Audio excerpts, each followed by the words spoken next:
नमस्कार दोस्तों, आज हम लोग पढ़ेंगे मानव विकास का कार्मिक खंड एक हिस्ट्री का BHIC 101 में पढ़ेंगे। तो चलिए दोस्तों, अब देखते हैं मानव विकास का सिद्धांत एवं उनके स्रोत, प्राक इतिहास एवं स्रोत। चलिए देखते हैं। तो इसका उपदेश होगा कि इस इकाई में हम इतिहास का अर्थ का परिभाषित करेंगे और अधैतिहासिक काल के बीच का अंतर समझ पाएंगे, इसके स्रोत का पहचान कर पाएंगे। चलिए तो देखते हैं प्राक इतिहास क्या है। तो प्राक इतिहास जो है एक प्राक इतिहास जिसे प्रायोगिक ऐतिहासिक काल कहा जाता है, उसे पुरातन काल के लिए कहा जाता है। तो प्राक इतिहास का जहाँ लेखन तथा लेखन के दस्तावेज का कोई परिचय नहीं भी था, उसे प्राक इतिहास काल से संबंधित शुरुआत की जाती थी। होमो सैपियंस आधुनिक एवं तकनीकी विलुप्त पूर्वजों से संबंधित पाठ्यक्रम 2 से विस्तारित किया गया है। आरंभिक में देखिए, फिलहाल का साक्ष्य एवं 50 से 20 लाख के बीपी यूरोप एशिया में करीब 10 साल से ऑस्ट्रेलिया के लगभग 40,000 साल के बीपी अमेरिका में उससे भी कम है। वर्तमान से लेकर प्राचीन काल बीपी फोर्स प्रेजेंट यानी कि इस काल का लगभग 1940 के दशक में अंत रेडियो कार्बन की रेटिंग एनर्जी पद्धति की खोज हुई। बाद में इस भाग का 1.75 के माध्यम से हम लोग देखें तो लिखित दस्तावेज का अनुभव मानव विकास के दार्शनिक फ्रेंच एवं अर्बन पॉल टेनर्स 1833 में पीरियडिक हिस्ट्री का जो शताब्दी उपयुक्त में जिससे प्राक इतिहास का शब्द की उत्पत्ति ग्रेसियन 1983 में फ्रेंच शब्दावली सिमट कर प्राक इतिहास काल हो गई, जिसका पहला प्रयोग जो है 1851 ईस्वी में डेल्टन विलियम्स ने प्रारंभिक किताब द आर्कोलॉजी ऑफ रोस्टरी एनस ऑफ स्टेकल्स के में किया। तो प्राक इतिहास शब्द का प्रयोग जो है शुरुआत में उस काल के लिए हुआ जब मनुष्य विलुप्त हो चुके थे, प्राणियों के समकालीन थे और अवशेष एवं भूभाग स्थितियों वैज्ञानिकों जो धरती को बनाने में ठोस तरल एवं पदार्थों का अध्ययन करते थे, जो जीवाश्म वैज्ञानिक की अध्ययन करने के लिए पुरानी भूभाग तही से प्राप्त हुए थे। प्राक ऐतिहासिक फिलहाल में लिखित दस्तावेज से पहले होने वाले मानव की संस्कृति विकास के उस पूरे काल को शामिल करता है जो कम से कम 26 लाख साल पीछे तक फैला हुआ है। लिखित रिकॉर्डिंग का अभाव एवं शिल्पकारी कृतियों या भौतिक अवशेष एवं प्राक ऐतिहासिक को समझने तथा प्राथमिक स्रोत भौतिक अवशेष एवं प्राकृतिक अधिकांश पत्थरों और पशु अवशेष के नृत्य व जीवाश्म एवं तथ्यों से संस्कृति एवं भूदृश्यों के रूप में उपलब्ध है, जो आगे चलकर इस अध्याय में हम लोग पढ़ेंगे। चलिए देखते हैं यहाँ के। तो चलिए प्राक इतिहास का ज्ञान एवं शाखाएं। तो मानव की उद्भव जो है कार्मिक विकास के रूप में ज्ञान शाखाएं एवं केंद्रीय सरोकार रहा है। भौतिक और वैज्ञानिक चिकित्साओं वैज्ञानिक एवं भाषा वैज्ञानिक अध्ययन के लिए ललित कलाओं का समाज एवं विज्ञान की विभिन्न शाखाओं में विविध पद्धतियों के सहारे मानव अतीत का ज्ञान प्राप्त किया है। इस पाठ्यक्रम में उन सब क्षेत्रों की व्याख्याएं और उनके प्रयुक्त स्रोतों की प्रकृति के अध्ययन करना संभव नहीं है। इसलिए यहाँ हम प्राकृतिक के रूप में समाज विज्ञान के अन्य दो क्षेत्रों को प्रास्ताविक और वैज्ञानिक के खुद की समिति रखेंगे। यह इकाई इन दो क्षेत्रों में स्रोत एवं शोध विधियों का व्याख्या कर के सहारे मानव की कार्मिक विकास की प्रक्रिया और उनकी संस्कृतियों के बारे में आपको जानकारी देंगे। पुरातात्विक विज्ञान का परिचय। पुरातात्विक अनुसंधान वह क्षेत्र है जो भौतिक अवशेषों के अध्ययन के लिए सहारे अतीत ज्ञान उपलब्ध कराता है। प्राक इतिहास के अध्ययन में सबसे पुरानी जुड़ी एंटीक्विटीज या पूरा अवशेष संग्रहित वे लोग आमतौर पर सप्रभाव एवं मुख्यतः पुरानी चीज़ इकट्ठी करते थे, जैसे कि क्रियाकलाप में देखी जा सकती है। पुरावस्तुएं संग्रहित एवं 14वीं से 15वीं शताब्दी के आसपास यूरोप को पुनर्जागरण 14 से 17वीं शताब्दी में मानवता एवं 14वीं सदी में उत्तरार्ध विकास के काल के दौरान क्लासिकी पुरातत्व उद्भव मार्ग का प्रस्तुत हुआ। प्रस्तुत अतीत में मानवों के द्वारा निर्मित, उनके द्वारा पीछे छोड़ी गई चीज़ें एवं विश्लेषण के द्वारा में लिखित विशेषता को अस्तित्व के लिए समय समय पर विस्तृत अध्ययन करता रहा है। ऐसी सामग्री जो है विश्लेषण के द्वारा यह अतीत एवं लोगों की जिंदगियों की झलक दिखाता है। पुरातात्विक विज्ञान केवल प्राक इतिहास की जानकारी ही नहीं देता, बल्कि वास्तव में यह जो है अध्ययन का ऐसा क्षेत्र है जो मनुष्य द्वारा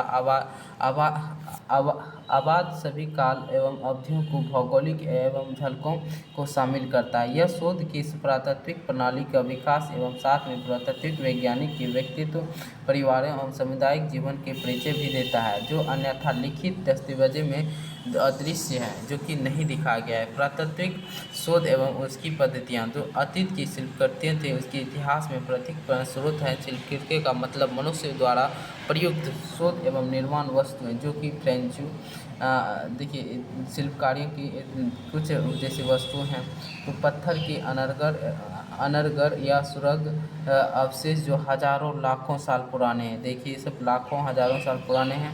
प्रारंभिक विकास किसान का उपयोग में आने वाले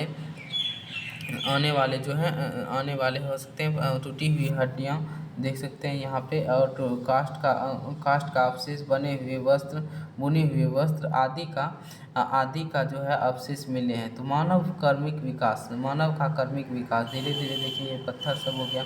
मानव कर्मिक विकास, प्रयोग ऐतिहासिक काल, औजार, देखिए यहाँ पे चित्रकला, प्रयोग ऐतिहासिक काल की चित्रकला, यानी स्रोत। यहाँ पे स्रोत क्या क्या मिलता है, तो पिक्चर्स एक नाम का कहलाने वाले असंवेदनीय शिल्पकारी एवं पुरातात्विक स्थलों के बारे में सूचना महत्वपूर्ण स्रोत है।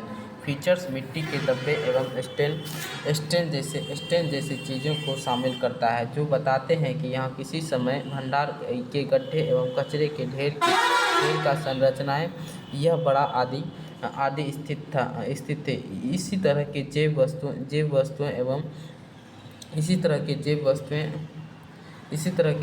वस्तुएं होते हैं, वो जैव वस्तुएं जो है इसी तरह के जैव वस्तुएं तथा एंटिड कहा जाता है, जैव वस्तुएं कहा जाता है। एवं पुरातात्विक स्थानों पर मिलने वाली नर्सिंग एवं विशेष अवशेष अतीत को समझने के लिए पुरावस्थित स्त्रियों की मदद करते थे। जैव वस्तुओं को प्राथमिक रूप में जानवरों या पौधे की जैविक एवं अवशेष जैसे हड्डियाँ, पशु की हड्डियाँ एवं प्राक कण एवं लकड़ियों की शामिल होती थी, जिसमें जो तत्कालिक आहार एवं निर्वाह का पैटर्न के निर्धारित में सहायक करता था। किसी स्थल पर एक या एक से अधिक प्रकार के अवशेषों की उपलब्धता उस इलाकों में प्राकृतिक की संरक्षण एवं स्थिति की मौसम और जलवायु पर निर्भर करती है। अतः किसी स्थल पर प्राप्त प्रत्येक वस्तु को परिस्थितियों के फ्रांसीसियों होते थे, क्योंकि प्रत्येक वस्तु अतीत में मनुष्य के व्यवहार की कोई ना सूचना देती है, और खंडित रिकॉर्ड इस दुर्व्यवहार में पुनर्संरचना वैज्ञानिक एवं कुशलता को अंदर मांग करती है। चलिए आगे देखते हैं हम लोग इसमें पुरातात्विक के आचरण एवं उससे कैसे कैसे क्या हुआ। तो मानव का विकास वर्ग, जैसे कि ऊपर वर्णित है कि शोध करना को कहा जाता है। किसी पहले के चुनाव मौखिक रूप से परंपरा एवं क्या थे, संदर्भ मुद्रा एवं अपरदन के सबूत एवं सतह पे अवशेष प्राप्त होते थे। कई प्रकार के महत्वपूर्ण संयोग एवं दुर्घटनावश प्रकाश आए, और मसलन किसी भवन निर्माण के कारण होने वाली खुदाई के दौरान, सड़क या रेल पटरी बिछाने के दौरान, या किसी जमीन को जोतते वक्त। उदाहरण के लिए हड़प्पा सभ्यता उस समय के प्रकाश में आई जब पास ही रेल की पटरियां बिछाई जा रही थी। तो ठेकेदार के पास एक ईंट टीले लाने का निर्णय किया गया, और इसे उजागर किया गया। और जैसे ही जब सब जानता है कि उसके बाद उत्खनन की भारतीय उपमहाद्वीप की सबसे पुरानी सभ्यता प्रकाश में आ गई। ठीक, तो आज जो है प्रशास्त्रीय अतीत है कि इस स्थल पर मानव के बसने का प्रमाण एवं चिन्ह हासिल करने के लिए कई प्रकार की वैज्ञानिक एवं पद्धतियों का इस्तेमाल करते थे। इनमें से खोजे हुए कुछ पुरातात्विक पद्धति, जैसे चलिए देखते हैं। हवाई हवाई फोटोग्राफर देखते हैं। देखिए हवाई फोटोग्राफर पद्धतियों में जैसे कि गर्मा हवा में चले गुब्बारों का ड्रोन से किसी इलाके में हवाई चित्रण लेना शामिल है। उच्च इस पद्धति में वाले कैमरे की सहायता से ये हवा चित्र में ज़मीन की सतह होने वाले बदलाव की रिकॉर्ड रखने के लिए खींचे जाते थे। कि इन फोटोग्राफों की सहायता से मिट्टी के रंग एवं चिन्हों में अंतर या वनस्पति का विकास एवं फसल के चिन्हों का भी रिकॉर्ड किया जाता है। अधिकतर दफन जाता है। तो चलिए देखते हैं कुछ मिट्टी के रिकॉर्ड दफन भी हो जाते थे। वनस्पति एवं फसल चिन्हों के रिकॉर्ड जो कि अधिकतर दफन एवं पुनरावासन परिणाम है, जो कि प्रकृति के कारण पद्धति जंगलों के संरक्षण आंदोलनों में ज़्यादातर कारगर होता है। तो चलिए देखते हैं आगे। देखिए ये सब जो है ये क्या है, ये जो है देखिए टेलीविज़न के कैमरे में बाधित समुद्र की गहराई के नियोजन, फ्री ड्राइविंग के जलयान एवं अंतरिक्ष से दूर के लिए महत्वपूर्ण उपकरण। ये जो है ये एक महत्वपूर्ण उपकरण है, इसको फोटो खींच के रखा गया है एक स्टेचू में। तो इसी तरह से आप देख सकते हैं चुंबकीय सर्वेक्षण के चुंबकीय सिद्धांत। तो इस तरह से हम लोग पद्धति में मैग्नेटिक्स भी कहा जाता है। भौतिक सर्वेक्षण तकनीक शामिल है जिसमें से अतीत की मानवीय गतिविधियों को पहचानने का परिभाषित में सहयोगिता मिलती है। ठीक, तो दोस्तों आगे चलते हैं। तो देखिए मानव विकास का क्षेत्रों देखिए आगे देखिए इससे मृदा का अपरदन एवं आधारशिला पर ब्रैकआउट चुंबकीय गुण होने का दिक् एवं विषक एवं स्थानिक परिवर्तनों एवं विशेषता का मानवचित्र के जरिए किया जाता है। तो इस तकनीक में इस्तेमाल घास भूमियों एवं खेती फसलों की भूमि एवं अनवरता ओपन होते हैं। चलिए आगे देखते हैं। क्षेत्रों के ऊपर किए जाता है और इस पद्धति के रूप में धातु वस्तुओं भट्टे एवं चूल्हा गड्ढों नीवा मकड़ी आदि के मकबरों की रचनाओं की पहचानी जाती है। अब परिभाषा के लिए सहायता के लिए कैमरियन एवं चुंबकीय प्लेकेस ग्रेटिमीटर के फिलहाल में प्रशास्त्रीय एवं शोध के इस्तेमाल होने वाले चुंबकीय एवं अवशेष प्राथमिक उपकरण है। ये उपकरण चुंबकीय तरंगों का पता लगाते हैं और इस प्रकार की किसी शिल्पकारी कला के इससे संबंधित ज्ञान का उजागर करने में सहायता है। कतः मृदा का रासायनिक विश्लेषण। यह प्रक्रिया मिट्टी के फास्फोरस और पोटेशियम की मात्रा निर्धारित करने के लिए काम आती है, जिससे प्राचीन काल में मानवीय क्रियाकलापों की उपस्थिति एवं मालूम करने में सहायता मिलती है। कतः उपमृदा एवं असंगति की पहचान इस पद्धति में प्रस्तुत एवं पेंसिटीमीटर मात्रा नामक जो कि बिजली के एक उपकरण का इस्तेमाल करते हैं, जो मिट्टी की प्रतिरोधी क्षमता जो है मापता है। और प्रतिरोधी क्षमता विचलन के लिए किसी हद तक असंगत नियमित एवं पहचान का उपयोग पुरातात्विक संरचना एवं जैसे संस्कृति के स्तर पत्थर दीवार खाइयों एवं कब्रों के संभावित उपस्थिति होने का नियमित करती है। तो मतलब हमारे साइंटिस्ट ये सब के थ्रू हम लोग जांचते हैं। ध्वनि एवं भूकंपीय अवशेषणों, जैसे कि ये क्या है, ध्वनि एवं भूकंपीय पद्धति का अवशेषण करता है। इस पद्धति में जमीन के आघात करने वाले उत्पन्न ध्वनि एवं कंपनी को रिकॉर्ड किया जाता है और इस पद्धति के इस्तेमाल से उन उपकरणों के सहारा किया जाता है जो स्थल पर गूंज रहे अस्थिर एवं आवृत्ति वाले हर्ट्ज एवं जहन तरंग की संरचना का उपरांत परिवर्तन अपवर्तन एवं अनुवाद से प्राप्त कर कंपन की स्मृति हिसाब करते हैं। यह पद्धति खास कर डूबे हुए स्थलों पर पहचान की जाती है। सहायता और अंतरचलीय अवशेषों से जुड़कर यह सब बहुत उपयोगी साबित होता है। तो चलिए यद्यपि यह आधुनिक तकनीकों के पुरातात्विक शोध के महत्वपूर्ण सहयोगी एवं परंतु इनके परिणाम केवल सांकेतिक है। इसीलिए प्रस्तुति के लिए जरूरी नहीं है कि किसी भी स्थल पर उत्खनन एवं अंतिम का निर्णय लेना उसकी भौतिक निरीक्षण था। चलिए आगे देखते हैं। इसी तरह से हम लोग मतलब अलग अलग किए। तो प्राक ऐतिहासिक की व्याख्या लगभग 50 प्राक ऐतिहासिक काल में आप यही लिखेंगे कि मानव के द्वारा जो कुछ छोड़े गए जो चिन्ह थे, जो कुछ लकड़ी के कुछ हड्डी के टुकड़े थे, उसी के बारे में कुछ लिख दीजिएगा, जो कि हमारे पूर्वजों के बारे में ये बताता है कि यहाँ पे मानव रहे थे। प्राक इतिहास एवं अधैतिहासिक के बीच में अंतर क्या होगा? प्राक ऐतिहासिक और अधैतिहासिक काल क्या होगा? प्राक ऐतिहासिक काल जो होता है एक प्रकार का जो होता है, इस अध्याय में हाँ, प्रागैतिहासिक अद्वितीय प्रागैतिहासिक जो हम लोग उसके पद्धति के बारे में अद्वितीय में जैसे कि हड़प्पा सभ्यता हो गया, मोहनजोदड़ो सभ्यता हो गया, ये मतलब मोहनजोदड़ो हो गया या मिस्र की सभ्यता हो गया, उसके बारे में हम लोग पढ़ेंगे। तो इस दोनों में अंतर हो गया। प्राक इतिहास काल के में मतलब कि हमें कोई साक्ष्य जो है टूटी फूटी हड्डी के रूप में मिले, लेकिन इसमें जो है अद्वितीय काल जो था इसके बीच में अंतर ये है कि ये जो है डेवलप समाज था, ये जो है मतलब शहरी सभ्यता था। इसके बारे में आप लिख सकते हैं। शिल्पकारी क्या है? शिल्पकारी एक प्रकार का जो है आपको पत्थरों पर बनाया गया फिगर हो गया, इमेज हो गया, उसी के बारे में लिखना है। और जैसे कि वहाँ के बच्चे स्त्रियाँ उस टाइप से लिखते थे। पुरातात्विक शोध के चरण बताएं। पुरातात्विक शोध यानी कि जो कि पुरातात्विक जो शोध करते हैं, जैसे कि कार्बन जो प्रयोग करते हैं और उसके शोध करने के चरण बताते हैं। प्रासंगिक शास्त्र में हाल फिलहाल में क्या प्रगति है? शास्त्र के हाल फिलहाल में क्या प्रगति, तो ये हाल फिलहाल की प्रगति के बारे में लिखेंगे। जैसे कि अभी हाल फिलहाल में कि कोई जो न्यू मिस्र सभ्यता के बारे में जैसे कि वहाँ मेमो के बारे में कुछ चल रहा है, तो उसी के बारे में लिखिएगा। पुरातात्विक विज्ञान काल का निर्धारित एवं पद्धतियाँ, तो किसी उत्खनन वस्तु एवं स्थल पर प्राकृतिक शोध एवं अंतर्गत महत्वपूर्ण है। पहलू शोध प्रक्रिया, इसे हिस्सा कलंकन किया जाता है।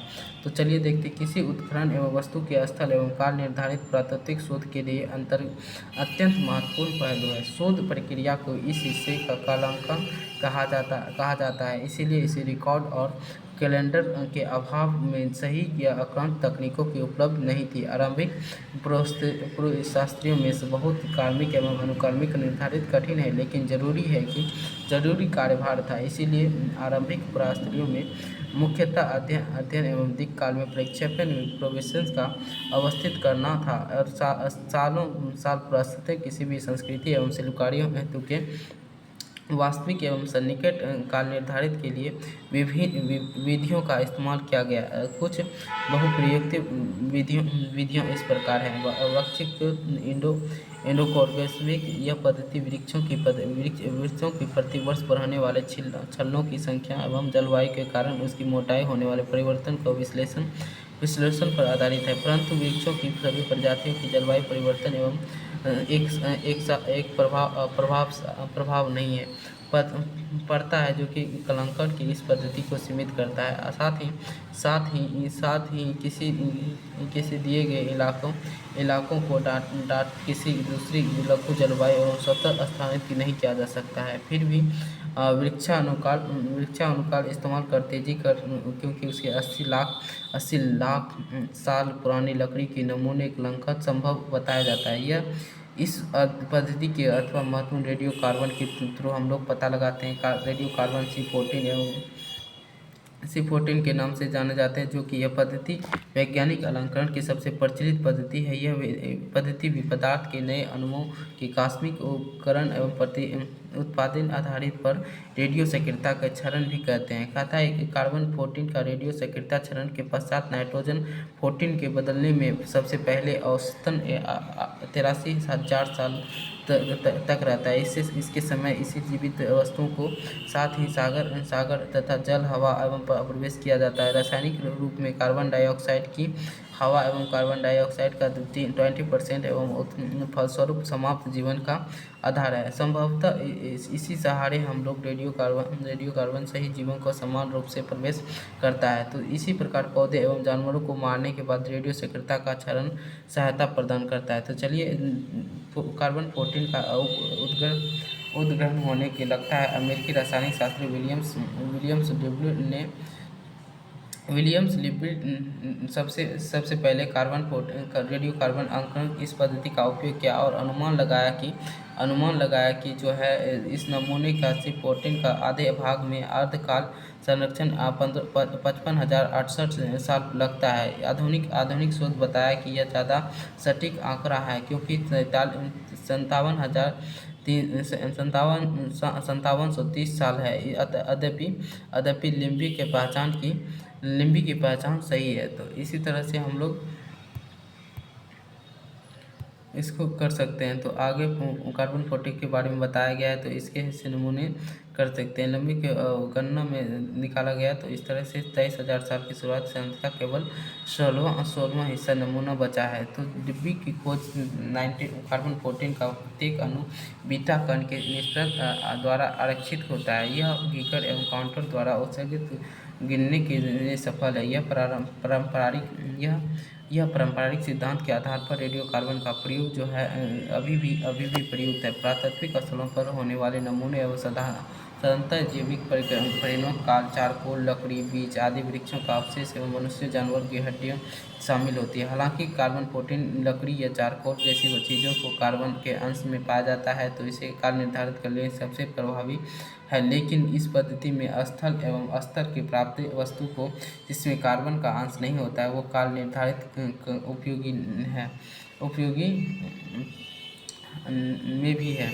तो चलते हैं किसी नमूने में कार्बन-14 की माप की गणना की पृष्ठभूमि एवं कॉस्मिक एवं खराब नमूने के आदि के प्रभावित हो सकता है। इन समीपों के बावजूद कार्बन-14 50,000 से 80,000 साल पुराने जैविक पदार्थों के अलंकरण एवं प्राथमिक संसाधनों का इस प्रकार प्राप्त काल एवं समानतः वर्तमान में पूर्वी बीपी अभिव्यक्त किया जाता है। तो भाग 1.3 में देखकर पोटेशियम आर्गन कलंकर, यह पद्धति के क्रिप्टन आर्गन के कलंकर कहा जाता है। वह इस बात पर आधारित है कि पोटेशियम की एक रेडियो सक्रियता के साधारणता के 14 का जो कि चट्टानों की ज्वालामुखी के राख बहुत ही मात्रा में उपस्थित होता है, उस एक ज्ञात दर किसी की दी गई मात्रा एवं आधा के 14 का 1.3 मिलियन साल का आर्गन के बदल जाता है और उससे आर्गन जैसे कि आर्गन 14 की क्षारकता हो जाती है। चूँकि आर्गन एक गैस है अतः चट्टानों को पिघलती है तो बाहर निकलते जैसे लावा में, लेकिन जैसे ही चट्टान ठंडी हो जाती है इसके भीतर फंसे हुए संवेदनशील उपकरणों की सहायता से मदद से कार्बन-14 को आर्गन की तरह निकाल लिया जाता है। उसी तरह से करते हैं चुंबकीय जो होता है पद्धति में इसका अंश क्या होता है, इसके चुंबकता क्या होती है तो पैदा होते हैं। इसी तरह से हम लोग सारी चीज़ पढ़ेंगे। चलिए आगे देखते हैं। देखिए चुंबक परास्तत्व क्या होता है। चुंबक परास्तत्व ये जो शास्त्रीय पद्धति में शुरुआत में 1960 में आरंभ हुआ था। यह मध्य दशक में डॉक्टर रॉबर्ट डुवेस ने किया था। यह विद्युत अवशेष को कणों को गतिमान एवं सभी चुंबक पैदा होते हैं। यह गतिविधि धरती के चुंबकीय अवशेषों पर निर्धारित एवं कालांतर की विभिन्न चुंबकीय खनिजों का आरक्षित धरती के चुंबकीय क्षेत्र में रिकॉर्ड का अध्ययन है। यानी कहाँ पे चुंबकीय क्षेत्र है तो वह इसका अधिकृत करता था।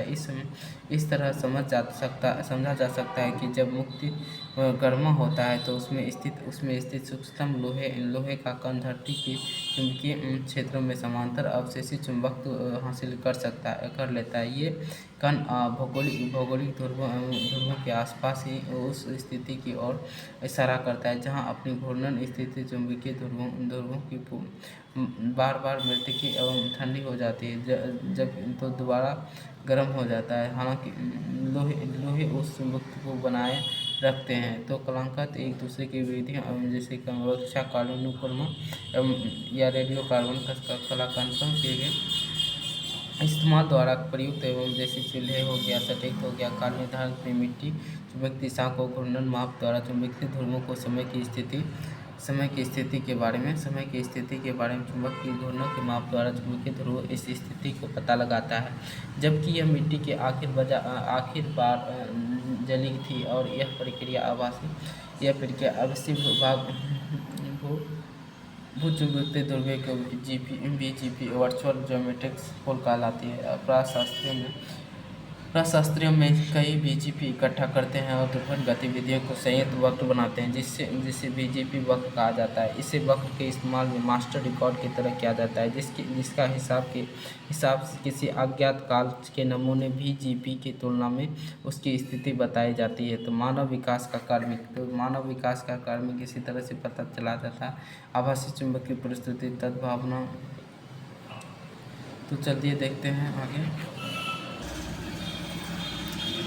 तो चलिए दोस्तों अब हम लोग पढ़ेंगे अब मानव विज्ञान क्या है। तो मानव विज्ञान की वह शाखा है जिसमें मनुष्य अपनी संस्कृति एवं जैव वैज्ञानिक की विकास का कार्मिक खोज की जाती है। वैज्ञानिक एवं विभिन्न प्रकार की होमोनिड्स अर्थात ऐसा समूह जिसमें आधुनिक विलुप्त समूह महान वानर जैसे गोरिल्ला, चिंपैंजी और अंगूर जैसे निकट पूर्वज शामिल हैं। भौतिक वैज्ञानिक में विशेषता के रूप में लाखों सालों के दौरान परिवर्तन एवं में सहायता करता है। प्रारंभिक मनुष्यों के सांस्कृतिक पैटर्न, खान पान एवं व्यवहार के पैटर्न्स की संरचना एवं गतिविधि ऐसे दूसरी चीज़ें जहां मानव विज्ञान का प्राक ऐतिहासिक की समझ हमारी सहायता करता है। तो चलिए भौतिक अवशेष के सहारे हम प्राचीन विज्ञान के मानव के अतीत का अध्ययन करने वाले दरअसल वैज्ञानिक के जो मानवीय संस्कृति का अध्ययन का है एक उप क्षेत्र है। इसलिए जब हम पुराशास्त्रीय किसी सावधान एवं स्थलों का उत्खनन करता है तब किसी मनोवैज्ञानिक एवं साथ उसके काम करने वाले सलाह दी जाती है, जो मृतकों की उम्र, लिंग एवं कद जैसी जानकी प्रकृति की सूचना दी जाती है और पुरातात्विक शास्त्र की तरह इनके बारे में बताया भी जाता है। चलिए आगे देखते हैं मानव की शोध कई चरणों में किया गया। तो मानव के बारे में कैसे आया मानव, उसके बारे में हम लोग आज पढ़ेंगे। तो ये जो है मानव की शोधकर्ताएं जो है मानव विज्ञान की शोध पहला चरण निर्धारित करना और उनकी खोज की गई शिल्पकारियों अस्थि या नहीं। इसके बाद कलांकन की बारी एवं वैज्ञानिक अक्षर एवं डिपोजिशन के संदर्भ में कई कंकाल को संभावित काल पर निर्धारित करते हैं, यानी कि कंकाल को ढूंढ के उसके बारे में गहन अध्ययन करते हैं। उसके बाद उसकी शारीरिक की अवस्थिति को दफनाने व पहले होने वाले संभावित घटनाओं का सुराग खोजते हैं। जैसे कहते हैं अगले चरण में मानव विज्ञान से प्राप्त अस्थि के सहारे उम्र, लिंग, कद और पूर्वज संबंधी एक जैविक प्रोफाइल बनाते हैं और चेष्टा करते हैं कि अस्थियों के आकार एवं प्रकार की संरचना का जांच वैज्ञानिक एवं मनोवैज्ञानिक निश्चित करते हैं और यह मनुष्य की हड्डियों या जानवर की है, कभी कभी मनुष्य के कारण स्पष्ट करने में मदद करती है। तो आगे व्याख्या जैसे कि हड्डियों की संकेत देता है। तो मानव संबंधित महत्वपूर्ण विशेषता रिपोर्ट रखने एवं विस्तार की जाती है और यहाँ पर जोड़ा जा सकता है कि दफनाई गई अस्थियों की सूचना एवं समाधि एवं अनमेरिड अस्थियों कहते हैं। चलिए आगे देखते हैं दोस्तों। अनमेरिड अस्थियों कहते हैं अध्ययन से प्राप्त सूचनाओं का समान होता है। तो मानव विज्ञान की शाखाएं क्या है? मानव विज्ञान के अंतर्गत 4 मुख्य उप विभाग शामिल है, जिसमें से जैविक विज्ञान, वैज्ञानिक एवं प्रागैतिहासिक एवं मानव वैज्ञानिक भाषाएं एवं मानव वैज्ञानिक नृजाति एवं विज्ञान की जैसे संस्कृति एवं मानव वैज्ञानिक को भी कहा जाता है। जैविक या भौतिक मानव विज्ञान जैसे मनुष्य लगभग मनुष्य के असंस्कृतिक एवं पहलुओं का अध्ययन। असंस्कृतिक से मतलब है कि उन सब जैविक चरणों से है जो साखी एवं गाय योग्यता के विपरीत आनुवंशिक विरासत में प्राप्त होती है। लगभग मनुष्य के समान शब्द का प्रयोग बंदरों एवं आधुनिक मनुष्य दूसरे को प्रमोट और जीवाश्म पूर्वजों के दर्शन के लिए होते हैं। जैविक मानव विज्ञान के मानव कर्म एवं विकास। आनुवंशिक विरासत में विभिन्न प्रकार के पर्यावरण परिस्थिति में मानव की विभिन्नता और उसके बारे में अध्ययन करेंगे। चलिए आगे देखते हैं। विभिन्नता जैसे अनुकूल जांच करेंगे। मानव देखिए जैसे कि जैव वैज्ञानिक हो गया, जैव वैज्ञानिक एवं उप विभाग। तो जैसे मानव जीव शास्त्र, नर वानर शास्त्र और परम मानव शास्त्र। पूर्व मानव शास्त्र जो कि मानवीय विविधता के आनुवंशिकता, विरासत एवं पैटर्न, पर्यावरण एवं दबावों के कारण असंस्कृति एवं अनुकूल होमो सेपियंस एवं मनुष्य की प्रजाति जैविक प्रकृति का संदर्भ बताता है। देखिए नर वानर प्रोटोमोलॉजी जो कि ये कहलाता है प्रोटोमोलॉजी। तो प्राथमिक रूप से प्रोमोट्स हमारे सबसे करीब जीवित संबंधियों की क्षमता और उनके व्यवहारों को जानना, ताकि हमारे आरंभिक मानव पूर्वजों के जीवन को समझा जाए। मनुष्य चलते हैं प्लेनोथोलॉजी, जो कि प्रारंभिक विज्ञान एवं मनुष्य कहता है प्रारंभिक मनुष्य एवं उनकी पूर्वजों की जीवाश्म के रिकॉर्ड के अध्ययन तक मानवीय चरणों में आधुनिक मनुष्य के तद्भव की प्रक्रिया जिसे मानवीयकरण एवं होमोनाइजेशन भी कहते हैं का पता लगाते हैं। तो चलते हैं कहता है संस्कृति एवं सामाजिक एवं पूरी दुनिया में मानव समाज की प्राकृतिक संस्कृति के मानव की पूरी दुनिया में समाज इसके सभी स्तनधारी एवं समानता कंकाल पैम्फलेट साझा करते हुए इसका अर्थ है कि उनके पास लगभग एक ही स्थान पर हड्डियां और खोपड़ी की रीढ़ जो पूंछ में समाप्त होती थी, पसलियों और आंतरिक अंगों के आधार पर अंग प्रदान किए गए और हड्डियों के 4 सेट। हालांकि हड्डियों का आकार जिस तरह से हैं वे एक दूसरे के संबंधित होते थे, विभिन्न प्रकार के जानवरों के बीच भिन्न होते थे। इस प्रकार की हड्डियों के आकार और आकृति की संरचना जांच करके मानव विज्ञान के निर्धारित कर सकता है यह मानव का है या नहीं। चलिए आगे देखते हैं मानव का है या नहीं। संस्कृति के पहलुओं एवं सामाजिक एवं राजनीतिक का संगठन एवं पैटर्न्स के बारे में हम लोग इसे सामाजिक, राजनीतिक एवं संगठन विवाह पैटर्न्स, रक्त संबंधित व्यवस्था एवं निर्वाह एवं आर्थिक पैटर्न्स और विभिन्न समाजों की व्यवस्था के सम्मिल एवं यद्यपि अधिकतर मनोवैज्ञानिक का प्राचीन है, तो इसके बदले समकालीन समाजों का अध्ययन करते हैं और फिर भी ऐसा करते हुए ये मानव वैज्ञानिक अतीत को खोए गए विविधता एवं संस्कृति के व्यवहार का पुनः पहचान करेंगे द्वारा प्रयोग ऐतिहासिक काल का समझदारी का योगदान करते हैं। भाषाई एवं वैज्ञानिक का प्रचार, भाषाई एवं मानव विज्ञान का संसार की प्रक्रिया ध्यान केंद्रित करता है और भाषाई का मानव विज्ञान के मूलतः वाक संबंधित क्रियाएं विज्ञान को बोलता है तथा लिखने की सामाजिक एवं संस्कृति का प्रभाव अध्ययन करता है और अशाब्दिक संचार का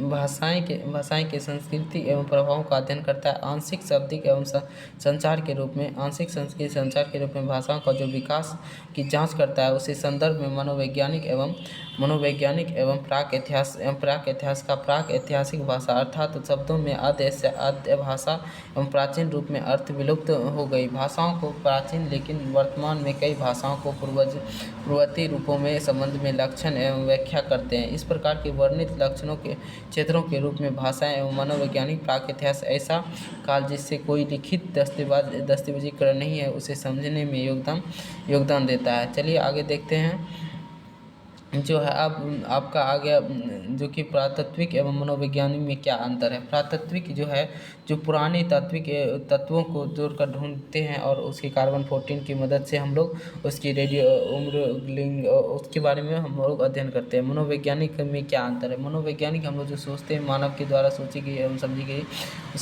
उसके बारे में अध्ययन के बारे में बताता है। पुरातात्विक वैज्ञानिक एवं विभिन्न शाखाएं का प्राक ऐतिहासिक काल के समझने के क्या योगदान देता है। तो पुरातात्विक जो शाखाएं हैं जो पूर्वज हमारे छोड़ के गए जो हम उसी के बारे में हम लोग अध्ययन करते हैं। प्राक ऐतिहासिक समझने में कैसे योगदान मिलता है। तो प्राक ऐतिहासिक समझने में हमें उनकी छोटी छोटी टुकड़ियाँ या किसी प्रकार की मानव निर्माण या किसी प्रकार की हड्डियाँ या टुकड़े या वो किस तरह के समाज में रहते थे यही सब लिखना है। सारांश इस इकाई के अध्ययन में आप समझे होंगे कि अतीत ज्ञान केवल नहीं हमारे इसका। चलिए आगे तो चलते हैं 1.1 हो गया आपके। चलते हैं आप संदर्भ ग्रंथ क्या होता है। संदर्भ ग्रंथ मानव विज्ञान का। चलिए इकाई नंबर 2 में चलते हैं। चलिए यूनिट नंबर 2। चलिए इसमें जो है आपको बहुत अच्छे से तैयारी करके जाना है।